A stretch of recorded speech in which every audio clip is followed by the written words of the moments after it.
Geeks, what is going on? Unite the Clans here, back in yo life, and I'm bringing you another brand new game.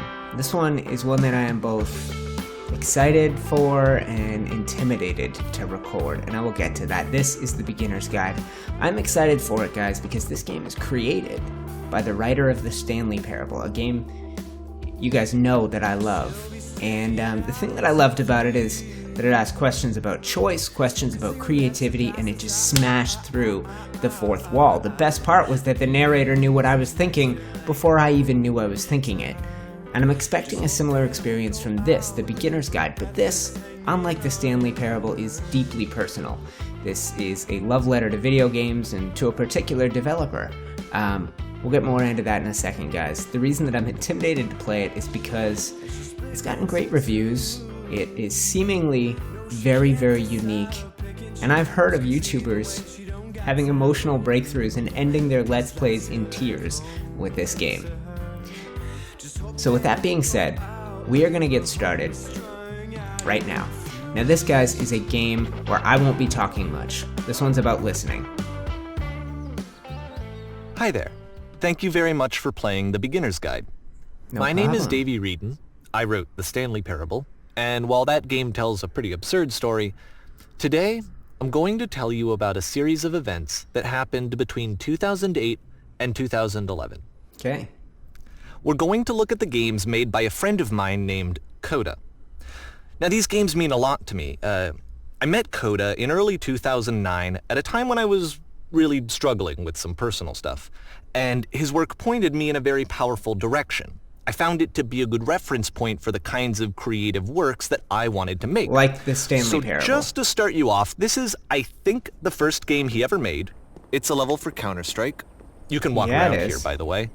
And mostly it's just Coda learning the basics of building a 3D environment. But what I like is that even though he starts from the simple aesthetic of a desert town, he then scatters these colorful abstract blobs and impossible floating crates around the level. And of course, it destroys the illusion that this actually is a desert town, and instead this level becomes a kind of calling card from its creator. It's like a reminder that this video game was constructed by a real person. And it kind of makes you wonder, what was going through his head as he was building this? This is what I like about all of Coda's games. I mean, not that they're all fascinating as games, but that they are all going to give us access to their creator. I want us to see past the games themselves. I want to get to know who this human being really is. And that's exactly what we're going to do here. So, it's 2008, Coda starts making these games, and he never releases any of them. He doesn't put them onto the internet, he just makes them and then immediately abandons them, and they sit on his computer forever.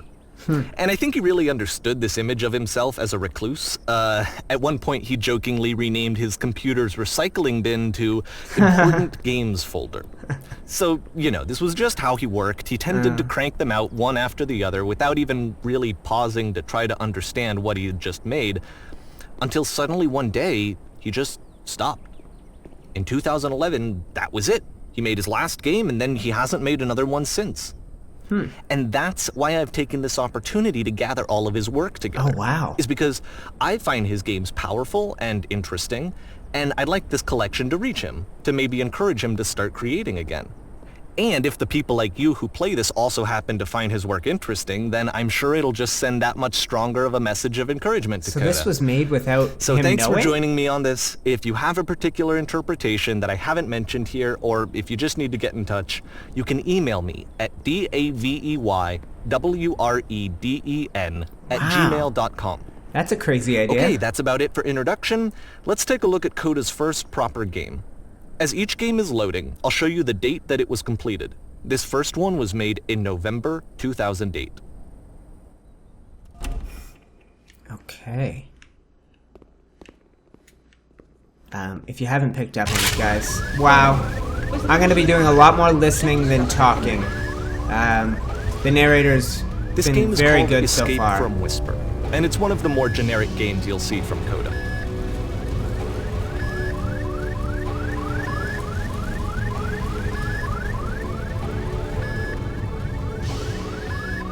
You can click to fire the gun. Oh. Yeah, but there's nothing to shoot at. Oh, here, I'll blast this thing. Hostile alien life form inbound. Oh, there we go. Nope. It kinda looks like this game was abandoned mid-development. For instance, you have this gun, which you'd think would indicate that there are supposed to be monsters or enemies somewhere, but then clearly there are no enemies anywhere. You can't even reload the gun when you run out of bullets. What the hell? But ultimately we don't really know. The timing of Coda that. thought that actually it was complete the way that it is. And I think that we should talk about his games for what they are, rather than for what they're not. Enemy force neutralized. Begin shield evacuation. Oh. I love how you can see the bottom of the universe from this room. What does that mean? Oh. Oh. Okay.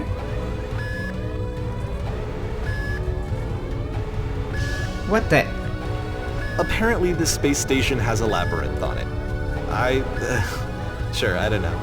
There's really no reason for it that I've ever been able to discern, so in the interest of time, I'm just gonna skip you on past. Thank you.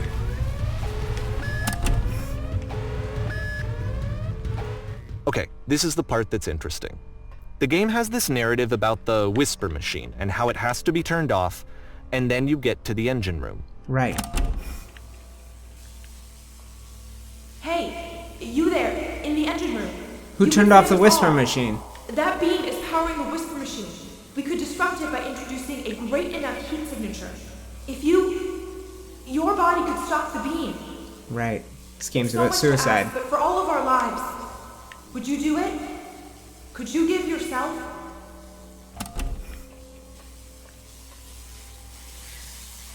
In the interest of moving the story forward? Okay. Let me pause here for a second. What you just experienced, stepping into the beam and then dying, is probably what Coda had initially intended when he was developing this level. But when he first compiles and plays it, something goes wrong. There's a bug somewhere. And this is what happens instead. Okay. What happens instead? Oh. Oh. Wow. The beam causes you to start floating. Oh, look at the maze. And this is an important moment for him. Because yes, this is technically a glitch, but Coda identifies something human about it. Like how small it makes you feel in the face of this larger chaotic system. Or this floating could be the afterlife, a peaceful place, juxtaposed against all of the hysteria that you've just had to traverse. Yeah. I don't even know. I have no idea what he was thinking, but what's clear is that after making this, something lodges itself in his brain. He wants to do more of these really weird and experimental designs. So he stops work on this and moves on to a stream of tiny little games that go in all sorts of directions. Cool. Let's go ahead and take a look at the first game he made after leaving this one behind. Guys, I feel bad. This is a Let's Play more than it is a game. I can't move. Yep. In this game, you can only walk backwards.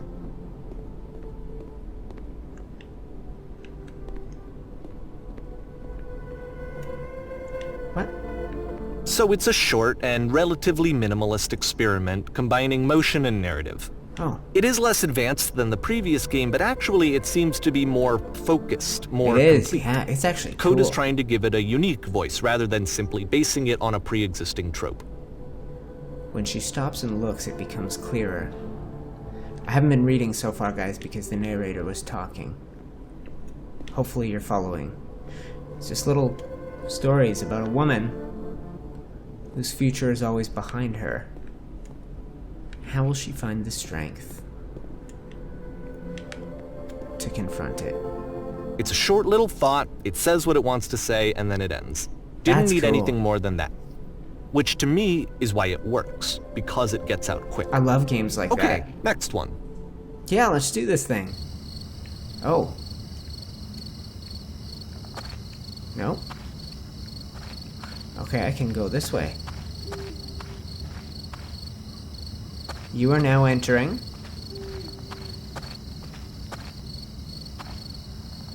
And that's it. Okay, the meaning of this game won't be clear just yet. Please be patient with me for a few more games, and I promise you'll see what makes it interesting. I'm confused.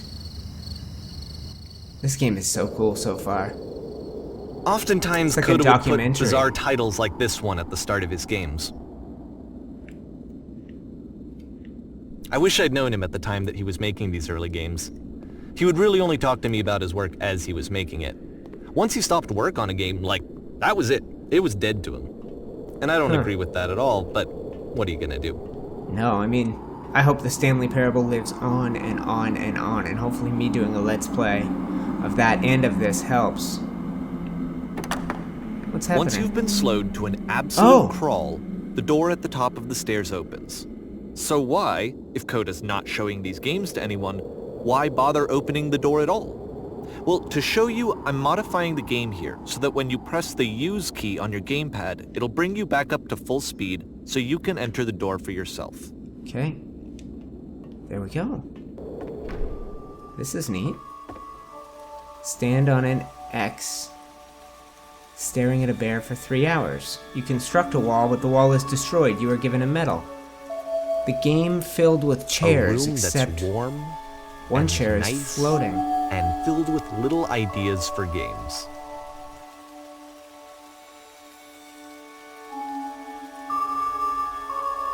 Coda would often tell me that he didn't mind if people thought of him as cold or distant. He said that he knew that he was actually a vibrant and compassionate person, but that it takes time to really see that. It can be a very slow climb to get there.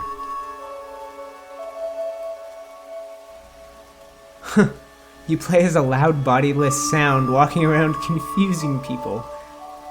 These are neat ideas. I wish he made all these. I love little tiny games. Micro games. I love them. Like that walking backwards one, which now every game I start, I'm going to look behind me first. Well, this is new for Coda. It's an actual puzzle. Go ahead and see if you can solve it. There's literally nothing to interact with.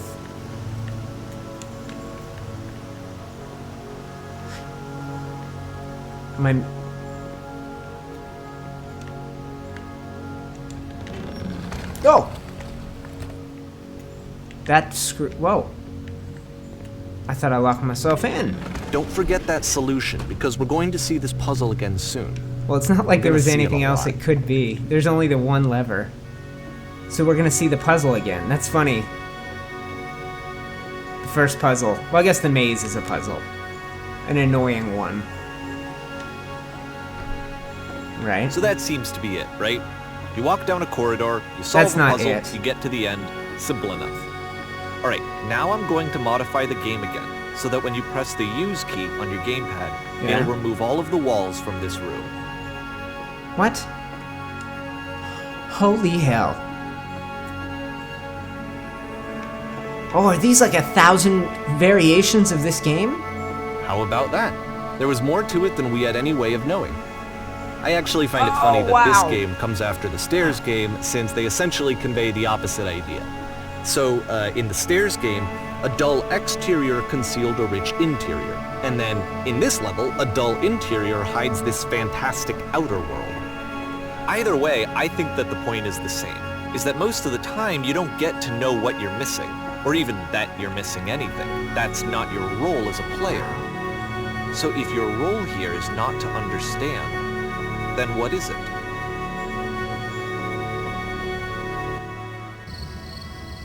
Back on. You know what? Let's go this way. No, we can't. Okay. I can't go left and right. You are now... Aha. So this, combined with the entering game from earlier, tells us that Coda believes his games are connected somehow. It could even be that the Stairs game and the puzzle game are literally connected in between this and the entering game. Of course they are. There's a bigger picture that all of his games are meant to play a role in, some larger meaning that we won't be able to grasp until we've seen all of them. And once we have, we can step back and start to understand what exactly that bigger picture is. This is a biography of an artist. March 2009.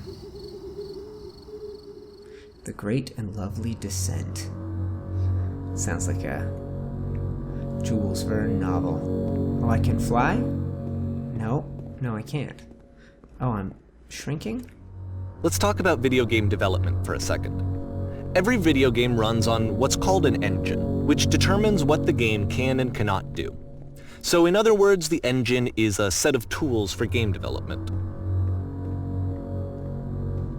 Where's the bar? You got a restaurant, to make no all bar? of these games, Coda is using an engine called Source.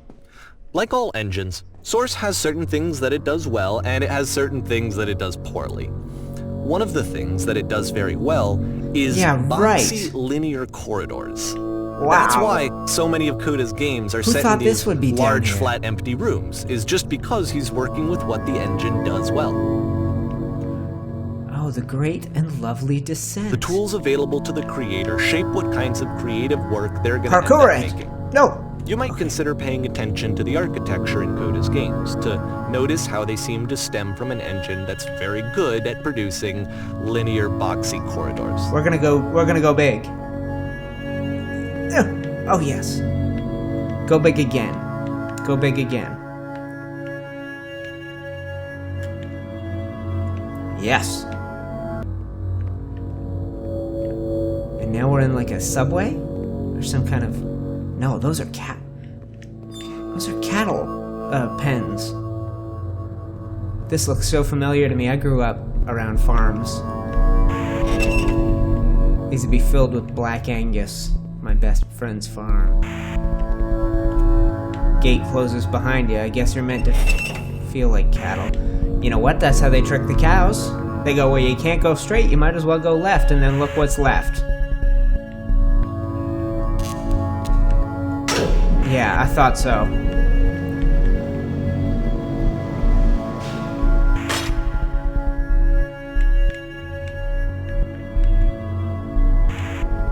Oh, I can't. Oh, a sloped cell. Funny like enough, Game of Thrones. In Coda's original design, the doors stayed shut for a full hour before letting you go. That's nuts. If you don't mind, I think we're gonna skip that. Thank you. Although I swear, the Stanley Parable has one This is something achievement, that he one and I used to ending that argue takes about 4 a lot. hours. You know, I didn't whether do a it. game ought to actually be playable, whether it means anything if no one can get through it. And I would always defend that, you know, all this work goes into the game, why not make it playable and accessible? Yeah, that's and fair so we enough. just got into heated arguments over it, and there was one time that after one of these conversations, he went home, and a day or two later, he sent me a zip file entitled Playable Games that was full of hundreds of individual games, each of which was just an empty box that you walked around in. I've played and those. Nothing else. Believe me, I played every single one of those just to find out if there was like a gag hidden somewhere. There wasn't.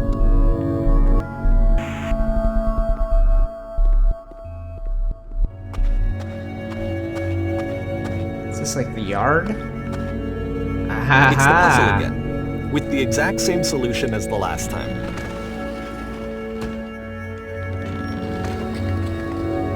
Oh, you're not a liar.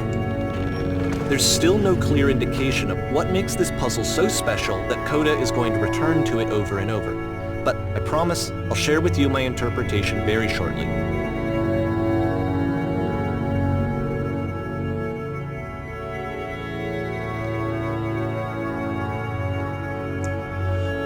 So far, powerful.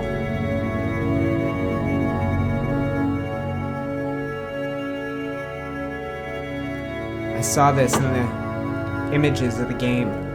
I don't know what it is. You there! Here, Coda begins using a kind Did of you come dialogue from up system that he above? fashioned out of the engine's chat capabilities. Use the buttons on your gamepad to respond. You there! Did you come from up above? What was up there? There was a world stamped with whiteness. There was an enormous prison I spent hours in. Also correct. Let's go with 2. The world above, you've been there! Now this is important. Did you have to get through a puzzle with 2 doors and switches? I'm gonna go with 3. I prefer not to tell you, after all, we've only just met. What? But you don't understand. We are trapped here. That puzzle is our only escape, and we need through it. You think you want to get through, but trust me, you don't. Let me describe it for you. Let me tell you all about what is over there. I'll go with 2. That isn't possible. I need to actually be there. I cannot simply be told what it is. I must see it for myself. I must escape this prison. There must be an ending. Must there? Did the Stanley Parable have an ending? Yeah, it had like 15 of them. Uh-huh.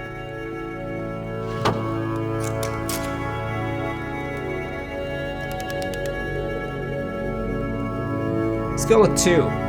How did you get here? Was there a puzzle? No, I've been right here this entire time. Owned. I suggest you go and see the puzzle sometime. It's not meant to be solved, but you can sit in the black space in the middle. Who are you? Just go hang out there in the blackness. You may not like it at first, but it'll grow on you. Eventually. What?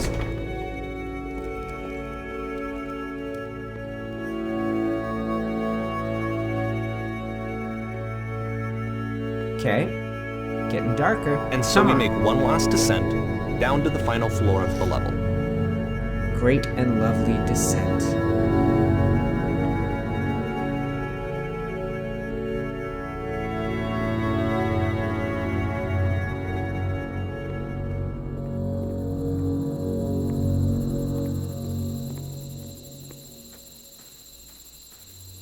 It's a lamppost.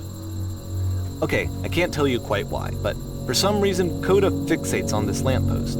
It's going to appear at the end of every single one of his games from here on out. I'll tell you what I think. I think that up to this point, he's been making really strange and abstract games with no clear purpose, and maybe you can only float around in that headspace for so long. Because now he wants something to hold on to. He wants a reference point. He wants the work to be leading to something. He wants a destination, which is what this lamppost is. It's a destination. We're going to see it in the work as well. His games are just going to become a lot more cohesive, a lot more fully developed, with more of a clear idea behind them. And as we go, that idea will get clearer and clearer and clearer. Geeks, that was intense and really powerful, and I can't wait to see what is ahead. But it's going to have to wait. I'm going to call quits on the very first episode of the Beginner's Guide. I wanted to thank you guys for watching. I'm going to link to the entire playlist at the end of the video, as well as to my playthrough of the Stanley Parable, Davey Wreden's masterpiece of a game. And I hope you guys will tune in when I put the next episode out in a couple of days. Thank you so much for watching. I'm UniteTheClans, and I will see you all in the next episode.